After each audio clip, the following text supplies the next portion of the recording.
Saya mengajak kita semuanya, mari kita melihat di dalam Alkitab kita masing-masing. Saya mengambil dari Injil Yohanes pasal yang ke-21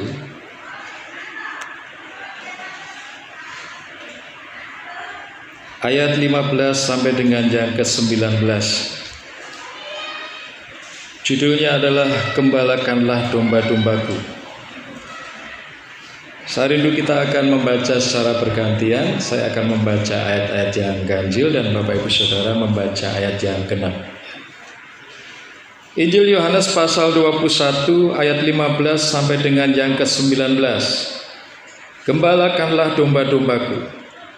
Sesudah sarapan, Yesus berkata kepada Simon Petrus, "Simon, anak Yohanes, apakah engkau mengasihi aku lebih daripada mereka ini?" Jawab Petrus kepadanya, "Benar Tuhan, engkau tahu bahwa aku mengasihi engkau." Kata Yesus kepadanya, "Gembalakanlah domba-dombaku."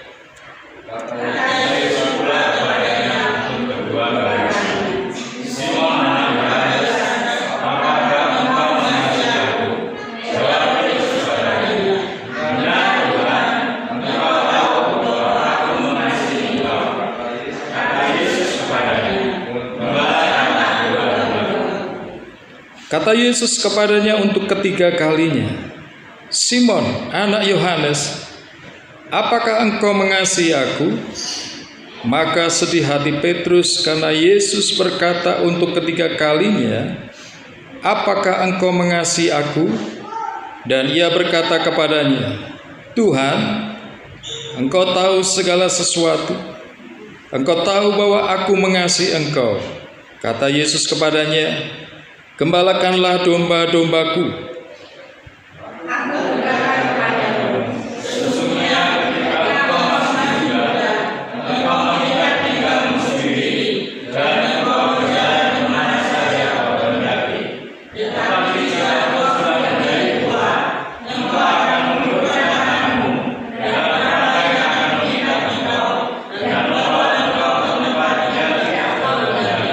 Dan hal ini dikatakannya untuk menyatakan bagaimana Petrus akan mati dan memuliakan Allah.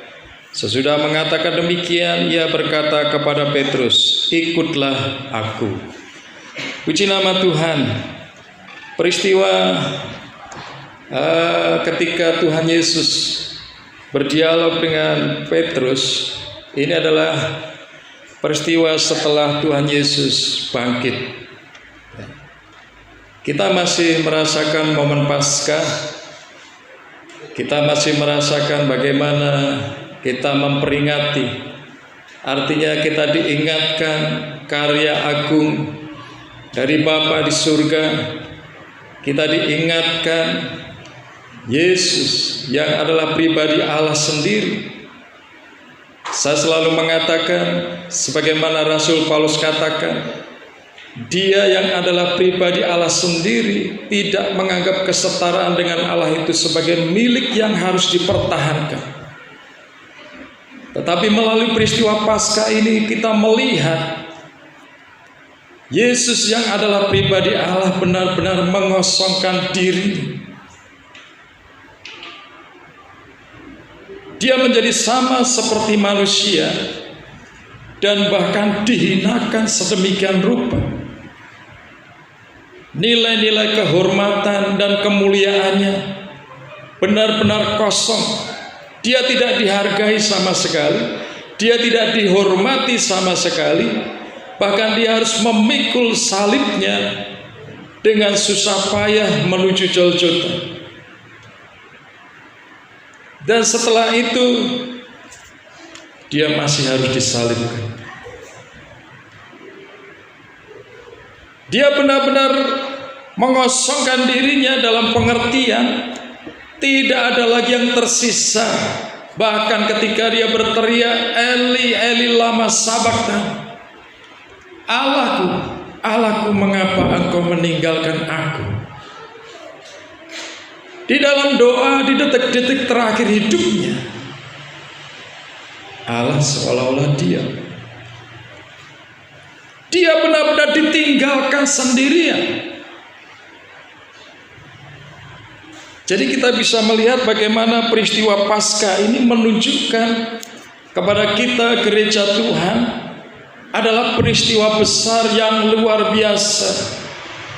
Dan ketika mata manusia memandang Yesus secara hina, dan bahkan sebagian orang berkata, kalau engkau Allah, turun dari salib. Tetapi kita lihat Yesus sebagai anak yang taat. Dia tahu resikonya. Dia tahu apa yang harus dilakukannya. Dia menyelesaikan tugasnya dengan baik. Sekalipun di atas kayu salib, dia tidak hanya ditinggalkan oleh Allah atau Bapa di surga, tetapi murid-muridnya pun meninggalkan dia, termasuk Petrus.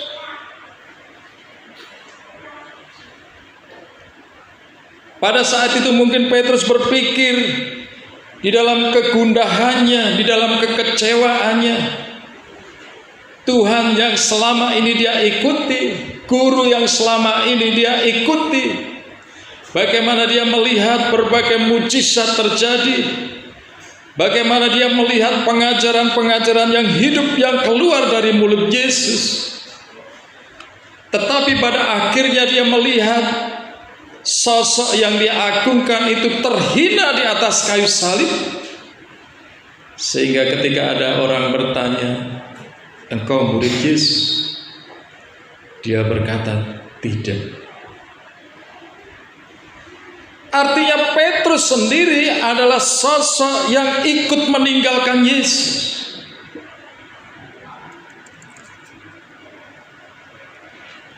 Dia tidak mengerti bahwa rencana Allah adalah rencana yang harus digenapi.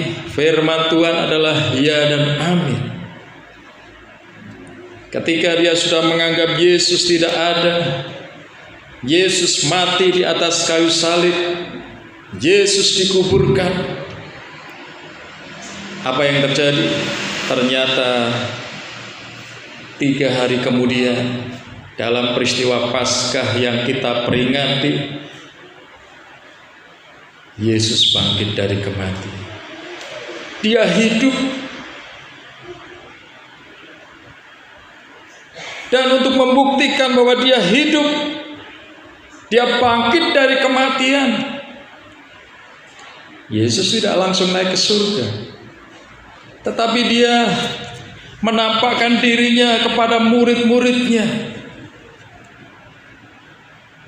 Sehingga di dalam peristiwa yang dicatat di dalam Injil Yohanes pasal yang ke-21 ini kita melihat, dia menampakkan diri kepada Petrus, bahkan dia berbincang-bincang sebagaimana dia waktu masih hidup. Dia menunjukkan bahwa firman Tuhan itu ya dan amin, perkataannya digenapi, bahwa dia akan bangkit. Dan Yesus bangkit.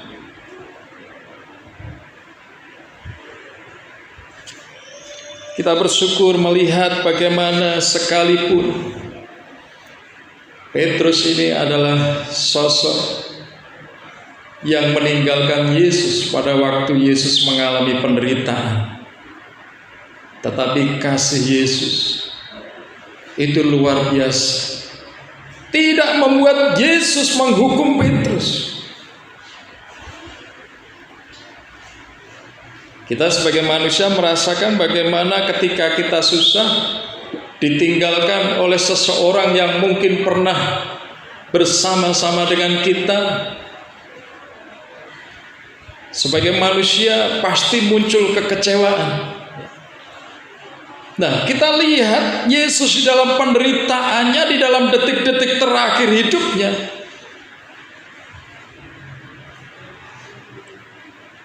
dia mengalami ditinggalkan sendirian. Artinya kalau melihat potensi kekecewaannya, oh bisa saja Yesus ini menghukum Petrus.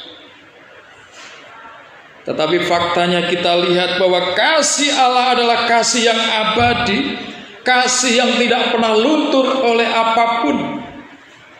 Firman Tuhan berkata, sekalipun manusia itu tidak setia, tetapi Tuhan adalah Tuhan yang setia, Tuhan yang penuh pengampunan.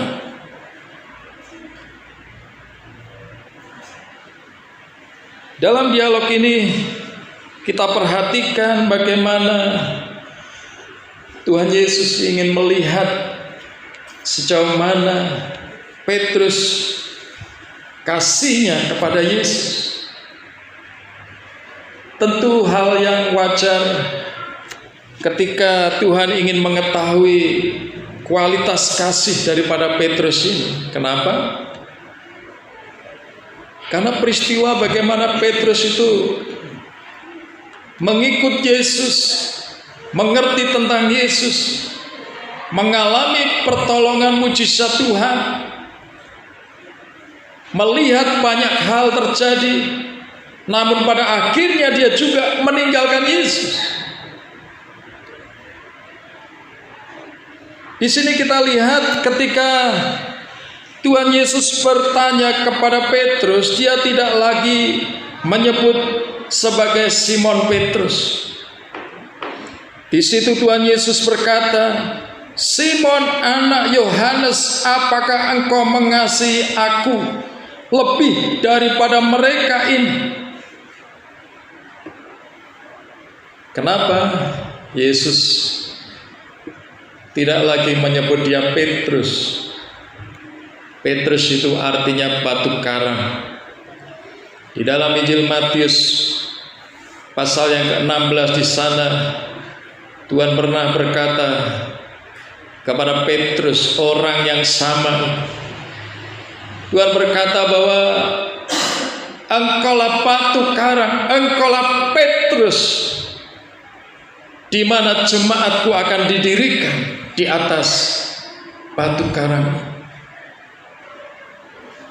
Pada waktu pelayanan saat itu, sebelum Yesus disalibkan, Petrus adalah kebanggaan Tuhan. Dia adalah sosok yang paling berani di antara murid-murid Tuhan. Dia adalah sosok yang begitu dekat, sosok yang begitu mengasihi Tuhan. Sampai-sampai ketika Tuhan mau ditangkap, Tuhan mau melaksanakan misinya, masuk di dalam penderitaan kayu salib, Simon Petrus inilah satu-satunya yang menolak. Dia dengan gagah berani ingin membela Yesus. Sekalipun pada waktu itu justru Yesus berkata, "Anyalah engkau, iblis." Kenapa? Karena menghalangi rencana Allah. Tetapi bukan berarti Tuhan benci kepada Petrus, tidak. Petrus adalah sosok yang dibanggakan oleh Tuhan, sehingga Tuhan berkata, di atas batu karang inilah, di atas pelayanan Petrus inilah jemaat Tuhan itu akan didirikan. Namun kebanggaan itu menjadi sebuah keraguan.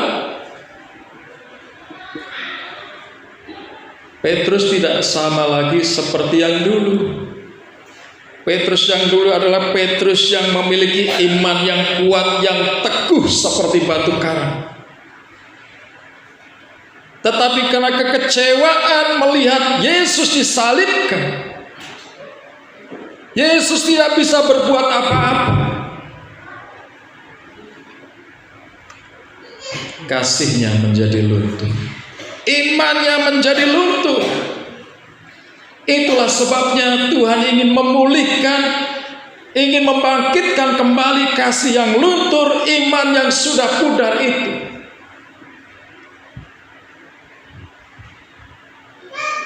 Yesus memanggil dengan namanya. Dia tidak memanggil lagi Simon Petrus yang imannya kuat, tetapi dia memanggilnya sebagai Simon anak Yohanes. Engkau ini orang biasa, imanmu lemah.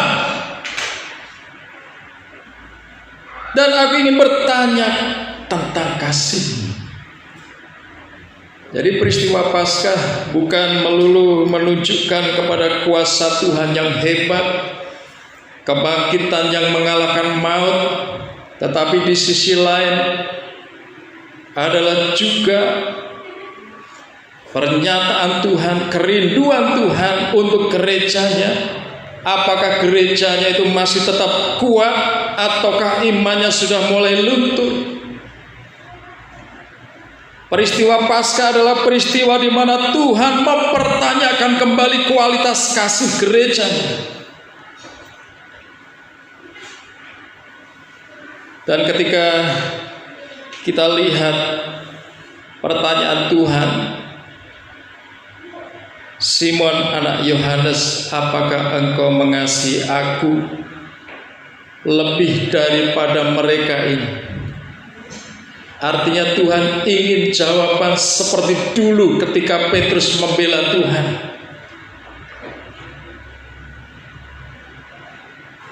Ketika Petrus dengan gagah berani lebih hebat daripada murid-murid yang lain, Tuhan ingin mempertanyakan kembali.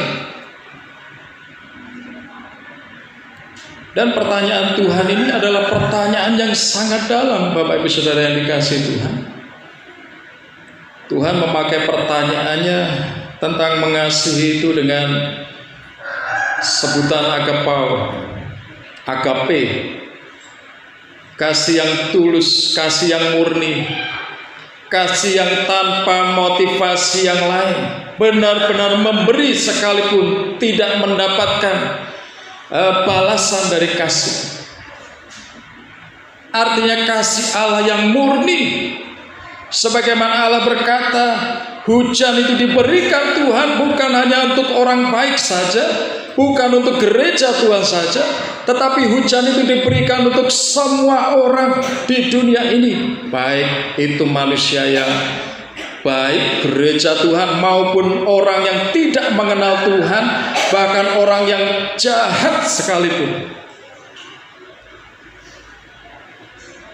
Dan ketika Tuhan menyatakan pertanyaan kepada Simon Petrus dengan nilai-nilai ilahi, dengan standar ilahi, Petrus tidak bisa menjawab, memenuhi permintaan Tuhan. Kasih yang murni tadi, kasih yang tulus tadi. Ketika 3 kali Yesus bertanya, itu sebenarnya menunjukkan level pertanyaannya. Ketika Tuhan berkata, apakah engkau mengasihi aku lebih daripada semuanya? Petrus mulai teringat bagaimana saat dia mulai mengiring Tuhan, bagaimana ketika Tuhan berkata, tebarkan jalamu, dan dia mendapatkan 200 ekor ikan.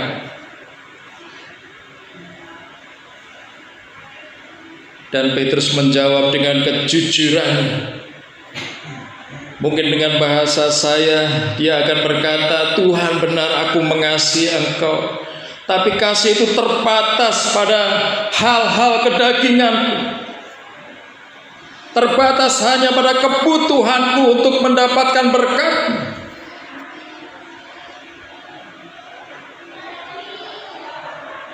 Artinya belum sesuai standar Tuhan.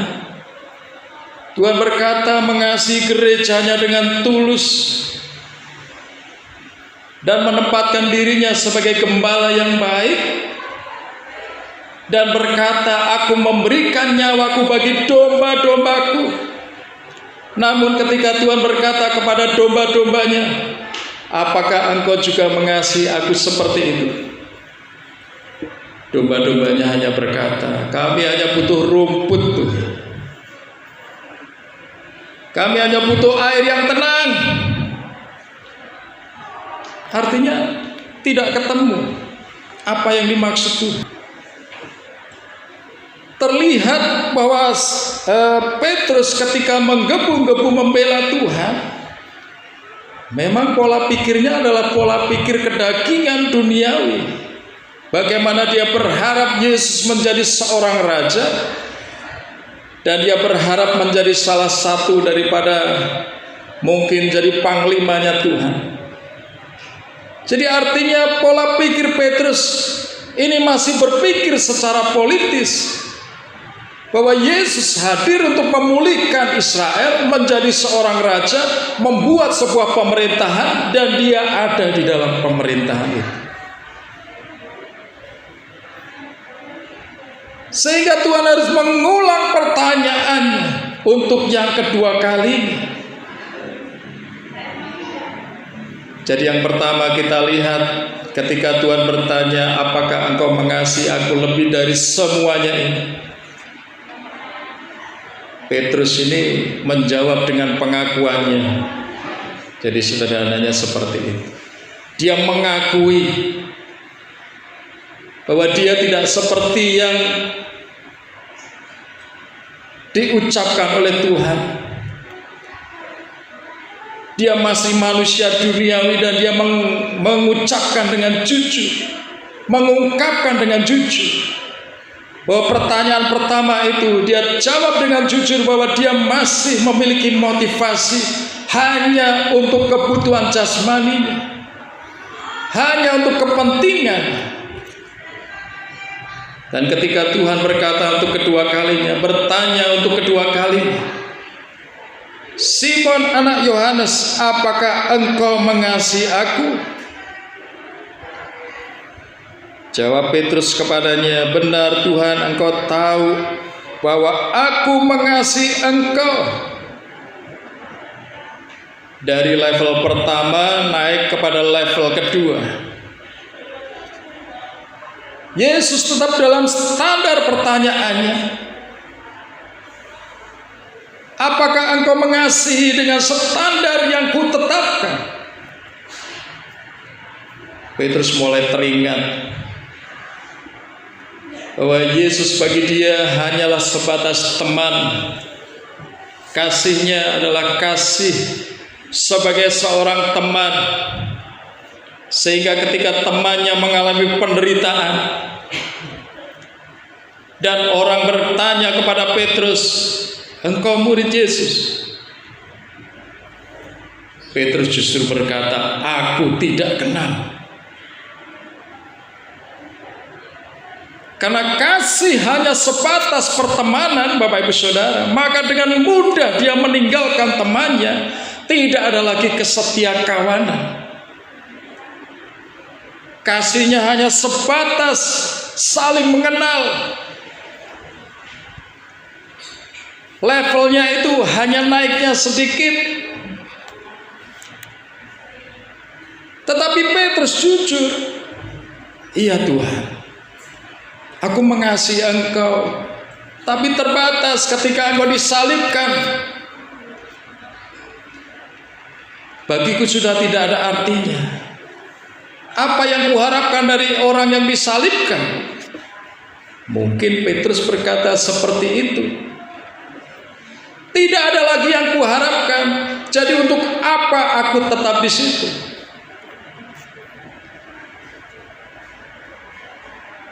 Kualitas kasihnya masih hanya bagi kebutuhan pribadinya, belum mencapai standar yang Tuhan inginkan.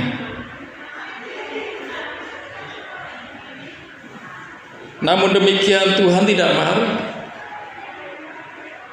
Kalau dibilang kecewa, saya yakin pasti kecewa. Tetapi sekali lagi Tuhan bertanya kepada Petrus, apakah engkau mengasihi aku? Tidak lagi lebih dari mereka semua ini. Karena Petrus mengaku bahwa dia sama seperti mereka, kasihnya itu hanya terbatas pada kebutuhan jasmaninya. dapat berkat, dapat mujizat, selesai. Kasihnya sama seperti yang lainnya. Ketika sudah kecewa sama Tuhan, wah, tidak ada lagi Tuhan. Buat apa aku mengiring orang yang disalibkan, yang tidak bisa berbuat apa-apa untuk aku? Mungkin Petrus berkata seperti itu. Tetapi Tuhan tidak marah dan Tuhan bertanya sekali lagi, apakah engkau mengasihi aku? Mulai dibatasi Bapak Ibu Saudara. Ya. Pertanyaan ketiga ini tidak lagi ditambahi embel-embel lebih daripada mereka semuanya. Dan saat itulah Petrus menyadari bahwa dia harus kembali pada kasih yang mula-mula. Dia harus kembali pada kasih yang berkobar-kobar. Dia harus kembali pada iman yang semula dia miliki.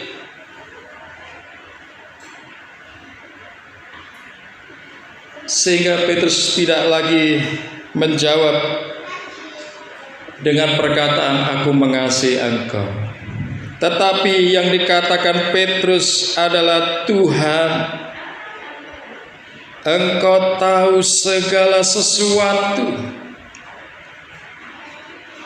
Artinya Petrus mulai berserah, ini aku Tuhan apa adanya. Memang benar kasihku mulai luntur, memang benar imanku mulai luntur. Tapi hari ini aku melihat engkau bangkit dari kematian. Aku mau kembali. Jadi secara sederhana pengertian dari jawaban Petrus yang ketiga ini, dia benar-benar mau kembali pada kasih yang mula-mula, kasih yang berkobar-kobar. Dia mau kembali melayani Tuhan karena dia melihat dengan mata kepalanya bahwa Yesus yang mati disalibkan, dia hidup dan saat itu sedang berbicara dengan dia. Bapak Ibu Saudara yang dikasihi Tuhan, kita lihat dari dialog antara Tuhan dengan Simon Petrus. Ini sebenarnya mengingatkan gereja Tuhan di dalam momen yang berbahagia, momen Paskah. Kembali pada kasih yang mula-mula. Amin. Kita lihat di dalam kitab Wahyu, surat kepada 7 jemaat.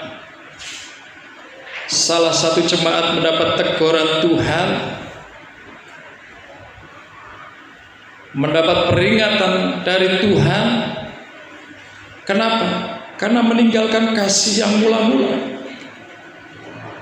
Dan Tuhan berkata, kembalilah lakukan pelayananmu, pekerjaanmu kepadaku seperti dulu. Artinya penting bagi Tuhan bagaimana gereja Tuhan di akhir zaman ini, dia mulai introspeksi dan memulihkan kembali, mulai melihat kualitas kasihnya kepada Tuhan. Mungkin kita gereja Tuhan pernah mengalami keterpurukan seperti Petrus, pernah mengalami yang namanya kecewaan kepada Tuhan, pernah mengalami rasanya percuma mengikut Tuhan, pernah mengalami rasanya pengen meninggalkan Tuhan. Namun pagi hari ini Tuhan sedang bertanya kepada Bapak Ibu Saudara semua sebagai gereja Tuhan, apakah engkau mengasihi Tuhan?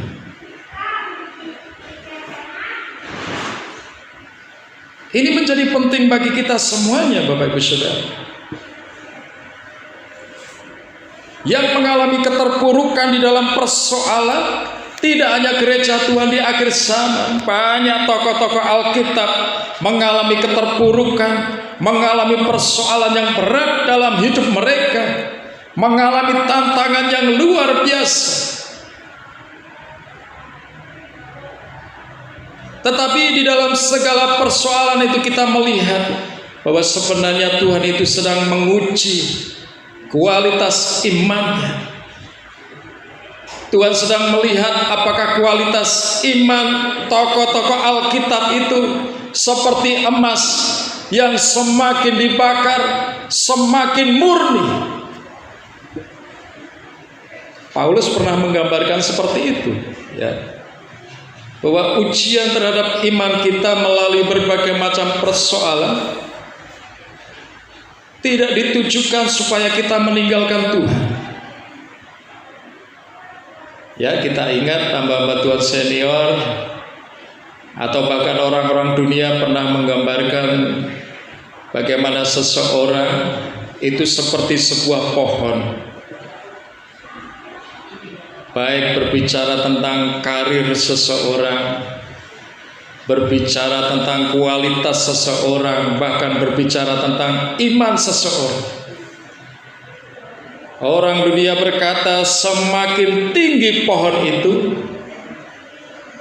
maka semakin banyak dia mengalami goncangan karena angin, badai, terik matahari.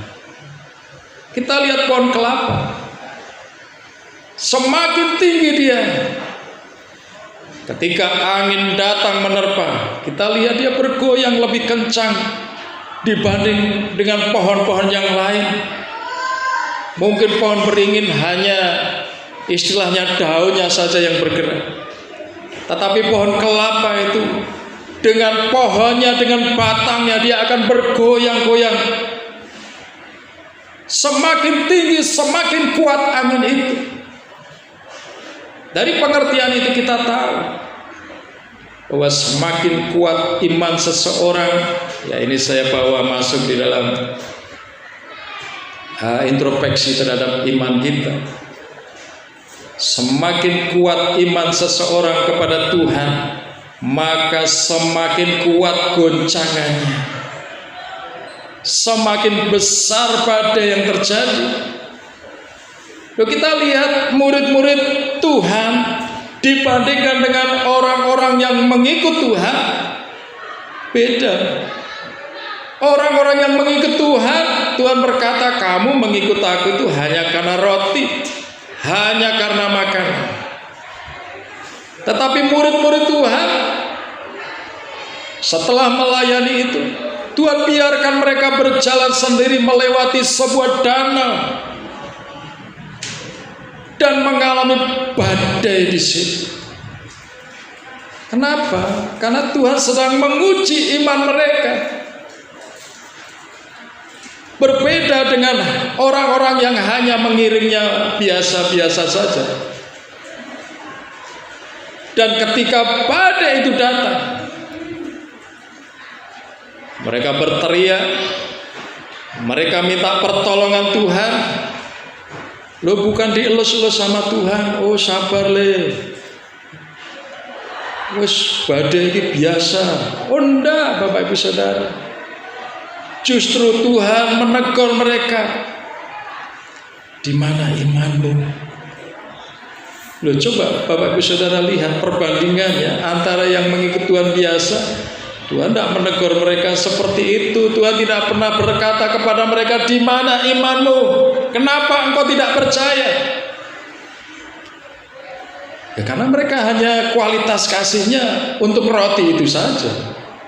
Tetapi bagi gereja Tuhan yang sungguh-sungguh mengasihi Tuhan, sungguh-sungguh menyadari bahwa hidupnya, langkah kakinya diatur oleh Tuhan, yang sungguh-sungguh memberikan hidupnya untuk melayani Tuhan, Tuhan izinkan mengalami badai. Setelah mengalami badai, terjatuh, berteriak-teriak minta tolong pada Tuhan. Loh, kok malah ditegur Tuhan? Nah, ini kan sepertinya kontras. Tetapi inilah cara Tuhan mendidik gerejanya. Karena kita bukan anak gampangan. Itu firman Tuhan berkata seperti itu. Karena kita ini benar-benar anak Tuhan. Ya jangan salahkan kalau Tuhan menetapkan kualitasnya, standar kasihnya, standar kasih Tuhan. Amin. Kalau tidak mau standar kasih Tuhan, ya keluar, jangan jadi anak Tuhan. Ini benar dah apa yang saya sampaikan. Kita orang tua semuanya, ya kan? Kita punya anak-anak. Apa yang Bapak Ibu Saudara lakukan untuk anak-anak Bapak Ibu Saudara? Saya katakan kita hampir sama. Standar kasih yang kita berikan, kita ajarkan adalah standar kasih sesuai mindset kita. Ya benar ya Bapak Ibu Saudara. Bahkan kita sebagai orang tua seringkali berkata, engkau harus lebih baik daripada aku. Loh, ini standar yang kita tetapkan adalah minimal itu sama seperti kita. Kalau bisa lebih baik lagi. Lah bagaimana standar iman kita di hadapan Tuhan? Kadang-kadang kita lupa bahwa posisi kita itu anak Tuhan. Dan kita menyalahkan Tuhan seperti Petrus ini. Tuhan, standar kasih yang kau berikan itu terlalu tinggi, terlalu berat. Ya salah dewe tadi anak Tuhan. Inilah yang harus kita renungkan, bahwa ketika badai hidup datang, ketika persoalan datang, disitulah waktunya Tuhan menguji kualitas kita. Apakah sudah standar sebagai anak-anak Tuhan, ataukah hanya seperti orang-orang biasa yang hanya butuh roti tadi? Sehingga tidak heran Tuhan berkata kepada gerejanya, kembali pada imanmu, kasihmu yang mula-mula. Kalau tidak, kaki diammu aku ambil. Loh, ini didikan Bapak Ibu Saudara, ya kan? Didikan sama seperti kita berkata, kamu tidak boleh malas. Kalau kamu malas, wah kamu, misalnya anak-anak kita yang masih kecil, kamu kemarin minta sepatu, tidak jadi aku belikan. Loh, ini kan kadang-kadang kita mencoba mendidik, membangkitkan motivasi anak kita untuk supaya dia tidak malas. Jadi akhirnya kita melihat Bapak Ibu Saudara, peristiwa Paskah ini adalah peristiwa di mana kita harus mulai introspeksi terhadap diri kita, dan adalah waktunya untuk kita kembali pada kasih yang mula-mula. Amin.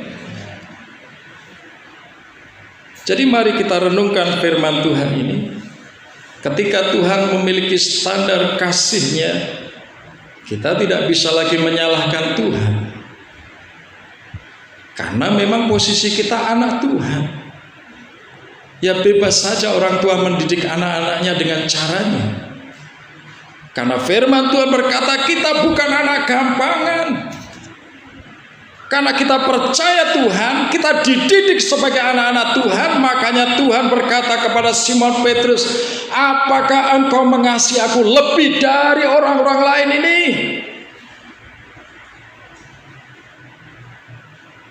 Lalu kalau kita bandingkan Bapak Ibu Saudara, kekristenan kita dengan, maaf kata, keyakinan lain, kadang-kadang kualitas kasih kita kepada tanda kutip Allah,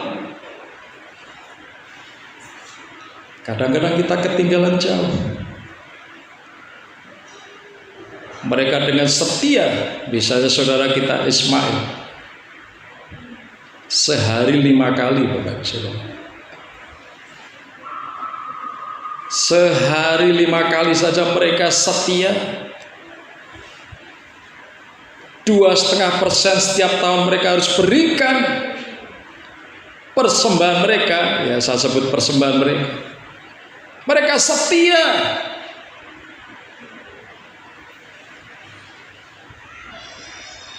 Sering kan di dalam candaan kita berkata, wah itu kan, ya maaf kata dalam bahasa kasar, ya, anaknya seorang budak, ya dia harus bekerja keras, sementara kita anaknya Tuhan, kita tidur bangunnya siang aja. Tapi itu justru menjerumuskan kita, membuat kita tidak lagi memiliki kualitas kasih standar yang diharapkan Tuhan. Ini artinya kalau kita bandingkan dengan mereka orang-orang dunia, ini belum keyakinan lain Bapak Ibu Saudara. Keyakinan lain ada yang sampai berdarah-darah. menyiksa dirinya supaya berkenan di hadapan yang tanda kutip saya sebut sebagai Allah tadi. Kita tidak pernah berdarah-darah. Kita tidak pernah sehari 5 kali. Ya kan tidak salah Tuhan bertanya, apakah kasihmu itu lebih baik daripada orang dunia?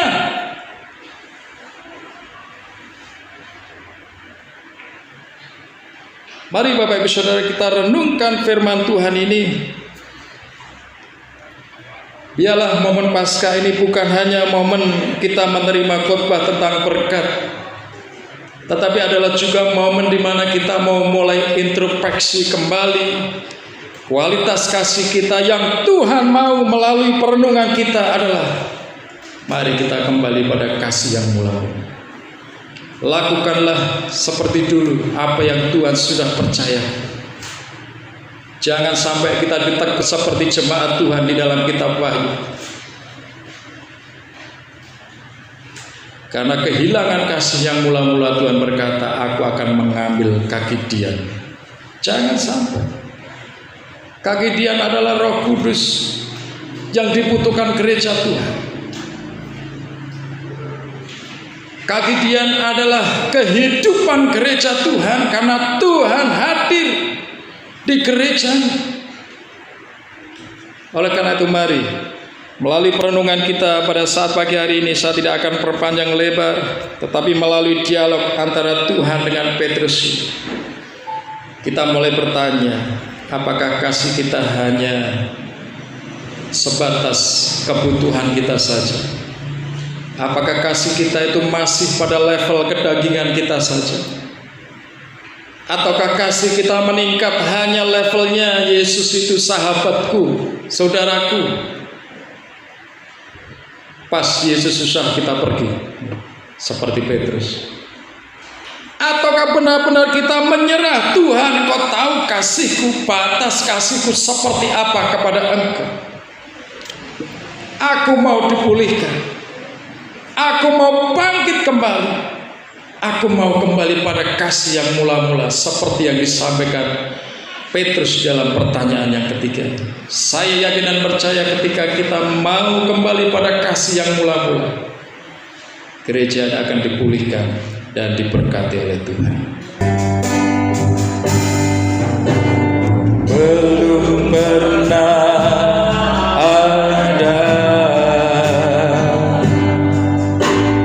kasih di dunia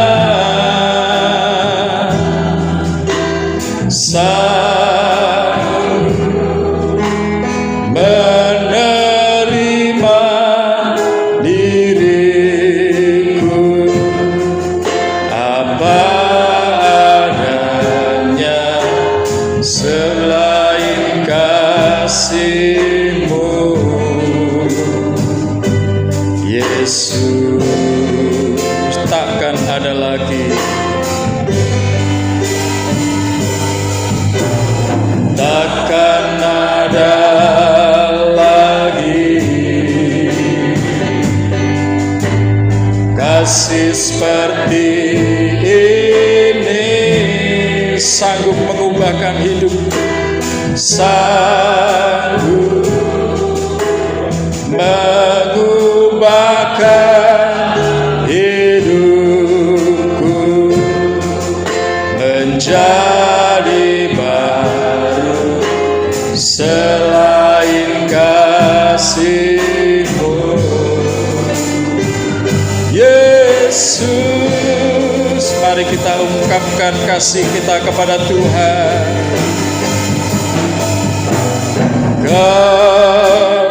Ku kagumi dalam hati, kasih-Mu tiada duanya. Sampai kini ku akui kasih-Mu tiada duanya. Kau ku kagumi. Haleluya.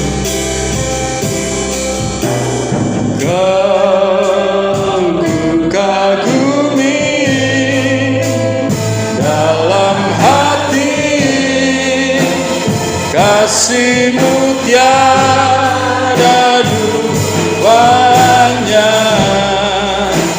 Sampai kini ku akui kasih-Mu tiada duanya. Bapak Ibu Saudara yang dikasihi Tuhan, apakah engkau masih tetap mengagumi Tuhan? Apakah engkau tetap mengasihi Tuhan seperti gereja yang mula-mula? Apakah kasih yang mula-mula itu masih engkau miliki? Biarlah saat ini Tuhan ada di tengah-tengah. Kita minta kepada Tuhan memulihkan kasih yang mula-mula itu dalam hidup kita. Berikan hidupmu menjadi alat bagi kemuliaan Tuhan. Tuhan mau memakai hidupmu. Tuhan mau mempergunakan hidupmu untuk pergi dan menghasilkan buah bagi kemuliaan Tuhan. Haleluya. Kasih seperti